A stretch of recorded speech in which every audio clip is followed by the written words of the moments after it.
Maths की शुरुआत करेंगे। हमने नाम दिया है कॉन्फिडेंस सीरीज। क्यों? क्योंकि होता क्या है, अक्सर आप लोग मैथ्स से डरते हैं। काफी सारे लोग, ऑल्दो अभी जो 11th में मैथ्स ले रहे हैं उनके साथ ये शायद सिचुएशन नहीं होगी, पर फिर भी कहीं ना कहीं एक डर बना रहता है आप लोगों में कि भाई मैथ्स थोड़ा मुश्किल है। मुश्किल कुछ भी नहीं है अगर आप रेगुलरिटी में काम करें तो। एक सिंपल सी चीज सोचिए, आपके पास कैलकुलेटर होंगे। मान लीजिए आप 1 की पावर 365 करें तो क्या आंसर आएगा? आपको 1 आएगा।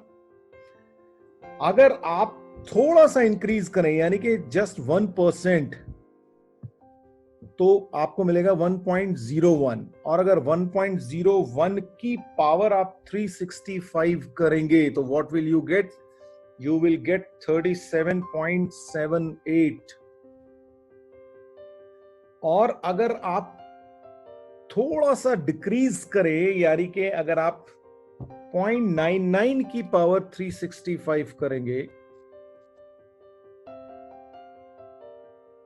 तो आपका जो आंसर आएगा वो आएगा 0.025।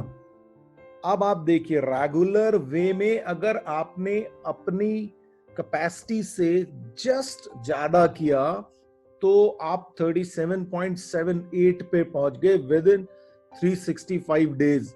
और आपके पास, समझ लीजिए आपके पास 2 साल हैं। तो उस वे में अगर आप सोचेंगे तो बहुत कुछ हो सकता है। बहुत सिंपल है चीजें गेन करना, कोई भी सब्जेक्ट लर्न करना, चाहे वो मैथ्स है, चाहे फिजिक्स है, चाहे वो केमिस्ट्री है। अब हम कैसे करेंगे? अगर आप डरते हैं, थोड़ा सा भी कहीं डर लगता है, तो we can help you. First thing, how we will help? We will make you comfortable. हमारी क्लास में आपको स्ट्रेस नहीं मिलेगा। आराम से मस्ती करते हुए आप मैथ सीख जाएंगे, आपको पता भी नहीं चलेगा। कंडीशन वही है कि रेगुलर वे में काम करना है, अपनी कैपेसिटी से जस्ट थोड़ा सा एक्स्ट्रा काम करना है। Second part, we will encourage you to ask questions. काफी स्टूडेंट्स ने ऑलरेडी हमसे पढ़ा है, उन्हें मालूम है कि हम किस वे में पढ़ाते हैं। तो हमारी क्लास में आपको मस्ती भी मिलेगी, हो सकता है कुछ जोक्स भी मिल जाएं, लेकिन एक चीज नहीं मिलेगी, वो है स्ट्रेस। तो आप comfortably, and we will encourage you to ask questions. आपको नहीं आ रहा, पूछो। 1 बार नहीं, 2 बार नहीं, 3 बार पूछो। जब आप पूछेंगे तभी आप सीखेंगे। और किसी को समझ में आया कि नहीं आया, इससे कोई मतलब नहीं है। इनफैक्ट एक स्टडी हुई थी, काफी बड़े बड़े इंस्टीट्यूट्स में स्टडी हुई थी वर्ल्ड ओवर। वहां पे ये उन्होंने देखा कि आप मान लीजिए हार्वर्ड में बैठे हैं या आप आया अहमदाबाद में बैठे हैं, मोस्ट ऑफ द स्टूडेंट्स जिन पे ये स्टडी की गई, उन्होंने ये देखा कि भाई हर बच्चा वहां पे ये सोचता था, ज्यादातर majority of them were thinking कि मैं यहाँ पे फ्लूक से आ गया and rest of my classmates are very intelligent, मैं ही शायद गलती से आ गया हूँ। And this thinking was there with everyone, everywhere, whatever institute you went to. So ये चीज आप लोगों को कभी कभी लगती होगी कि भाई हम, बाकी के मेरे जो क्लासमेट्स हैं मुझसे कहीं ज्यादा इंटेलिजेंट हैं। तो अगर ऐसा आप कुछ सोचते हैं तो welcome, you are also part of that slot who thinks that others are intelligent than you are. So please इस थिंकिंग को आप थोड़ा सा दूर रखेंगे अपने आप से। So have confidence, you can learn anything. Third and very important point is we will help you build a conceptual approach.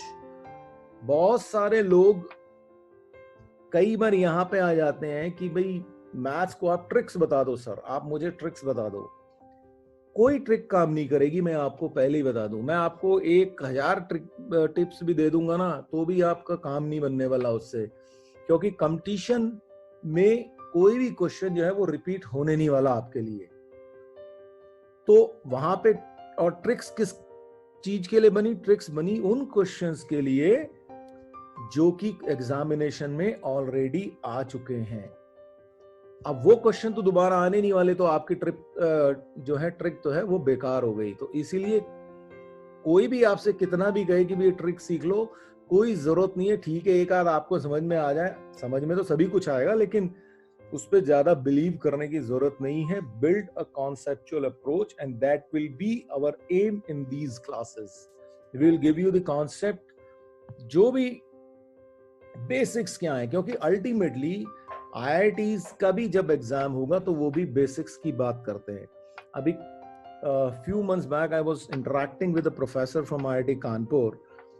He said कि आजकल हमारा जो डिमांड है हमेशा से ही ये रहा कि हमारे पास बच्चे जो हैं कॉन्सेप्चुअली स्ट्रॉन्ग आए। देखो, सब्जेक्ट तो हमने सिखाई देना है, लेकिन उल्टा हो रहा है, बच्चे रट के आने की कोशिश कर रहे हैं और इसीलिए वो वहां पे भी फेल हो रहे हैं। कई बार कहते हैं कि बहुत सारे बच्चे यहाँ पे स्ट्रगल करना शुरू कर देते हैं क्योंकि कॉन्सेप्ट बिल्ड करके नहीं आए होते। उन्होंने सोचा कि कुछ इस तरीके से हाई क्वेश्चंस कर लेते हैं, मुश्किल क्वेश्चंस कर लेते हैं, शायद उसके जैसा आ जाए। कई बार ऐसा हो जाता है, but then they start struggling there. तो एम ये नहीं है।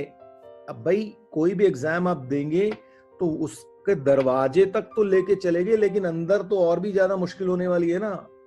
तो वहां पे भी यही कॉन्सेप्ट चलेगा। आप अपनी बेसिक्स पे डटे रहिए, उन कॉन्सेप्ट को स्ट्रॉन्ग करिए and you will be the winner. And fourth, we will be with you throughout your journey.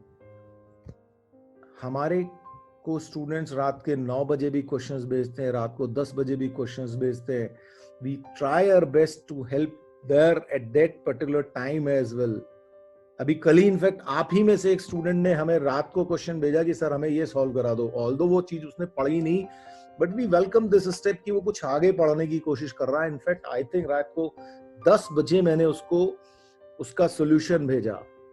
And this is how we are going to be with you at every step. जब भी आपको कोई problem आएगी, we are there to help. तो इसीलिए हमने series का नाम दिया confidence series, so that you learn with confidence and your confidence will definitely reflect in your examinations, whatever examinations you intend to take. I'm not saying you're going to be in IIT or anywhere. This is your choice. आज की date में कोई बहुत सारे options हैं, तो आप कुछ भी देंगे, कोई भी एग्जामिनेशन देंगे, आप एनडीए देंगे, आप इंजीनियरिंग के अलावा मान लीजिए आप आईएम्स में जाना चाहते हैं 12th के बाद, वहां के लिए भी ऑप्शंस अवेलेबल हैं आपको। आईएम इंदौर में एग्जाम होता है जहाँ पे 5 years इंटीग्रेटेड कोर्स चलता है, आप वहां पे जा सकते हैं। आप मर्चेंट नेवी में जा सकते हैं। पर हर जगह के लिए ये कॉन्फिडेंस जो आप यहाँ पे गेन करेंगे, this will work with you, this will stay with you for the whole of life. Next आते हैं, क्या हमारा क्या क्या आप पढ़ने वाले हैं नेक्स्ट 2 years में। तो मैथ्स को बेसिकली 5 मेन पार्ट्स में अगर हम डिवाइड करें तो 1 is trigonometry, another is algebra, and then coordinate geometry, calculus and vector and 3D। ये 5 पार्ट आपके रहेंगे नेक्स्ट 2 years में, जो इंपॉर्टेंट, जिसमें कि पूरा का पूरे मैथ्स को हम कवर करेंगे। अब ट्रिग्नोमेट्री में आते हैं, तो ट्रिग्नोमेट्री में आप ट्रिग्नोमेट्रिक आइडेंटिटीज एंड रेशियोज पढ़ेंगे, ट्रिग्नोमेट्रिक इक्वेशंस पढ़ेंगे, सॉल्यूशन ऑफ ट्रायंगल्स पढ़ेंगे और इनवर्स ट्रिग्नोमेट्री पढ़ेंगे। इनवर्स ट्रिग्नोमेट्री आपका 12th में आएगा। एल्जेब्रा पार्ट में आते हैं, तो एल्जेब्रा में आप लॉग पढ़ेंगे, सेट्स पढ़ेंगे, theory of equations, sequence and series. AP आप ऑलरेडी पढ़ के आए हैं, आईसीएसई बोर्ड वाले जीपी भी पढ़ के आए हैं थोड़ा बहुत। Binomial theorem, permutation and combination, statistics, mathematical reasoning, mathematical induction and complex numbers. ये आपका 11th का पोर्शन है, जो कि आप एल्जेब्रा में देखेंगे। एल्जेब्रा 12th के लिए क्या आएगा, relation in functions, matrices and determinants and probability. ये आपका 12th का पार्ट है।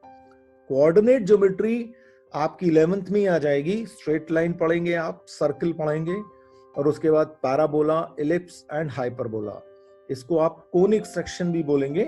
तो ये वहां पे आप पढ़ेंगे। और फिजिक्स में तो पैराबोला आपके लिए बहुत बार यूज होने वाला है। कैलकुलस की बात करें तो limits, continuity and differentiability. Limits आपका थोड़ा सा 11th में इंट्रोड्यूस हो जाएगा। Methods of differentiation, application of derivative, integration, area under curve, differential equations, ये सारा का सारा आप मेजरली ये 12th का पार्ट है। और वेक्टर इन 3D ये भी आपका 12th का पार्ट है।